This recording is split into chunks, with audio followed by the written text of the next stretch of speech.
Welcome back. We're going to look at another example of integration of trigonometric functions.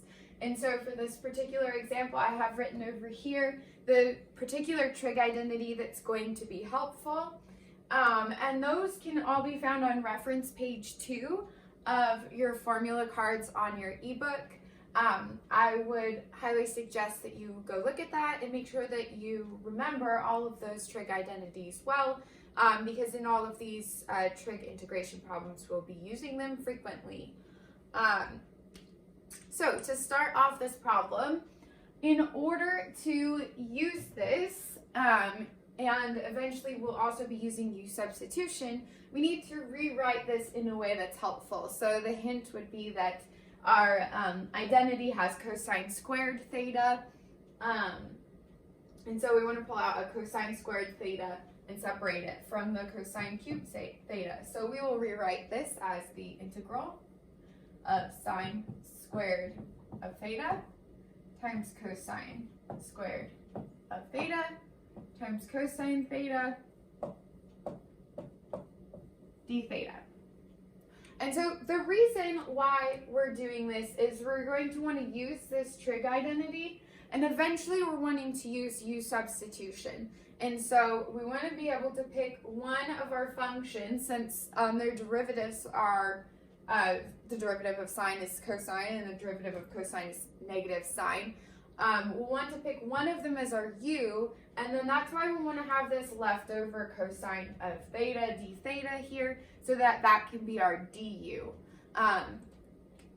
So let's go ahead and substitute this identity. So we have the integral of sine squared of theta times 1 minus sine squared of theta times cosine of theta d theta. And so now is the point where we can use u substitution, because everything is in terms of sine except for this one extra cosine, which will be our du. So we'll let u equal sine of theta, which makes du cosine of theta d theta. And so now we'll go ahead and substitute in, and we'll have the integral of u squared times 1 minus u squared du. All right, so now this becomes something that is quite simple to integrate once we do a little bit of algebra. So we'll just distribute, and we get u squared minus u to the 4th du. And now we can integrate.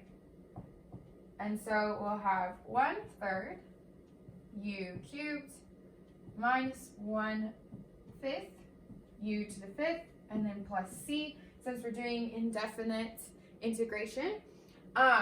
The thing you want to make sure that you do at the very end is substitute back in our u values.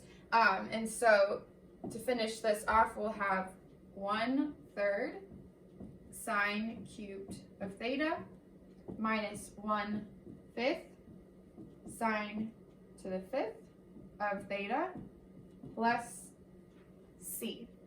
And so the trick for this problem was knowing this particular trig identity and using that in order to get our function into a form where u substitution is possible.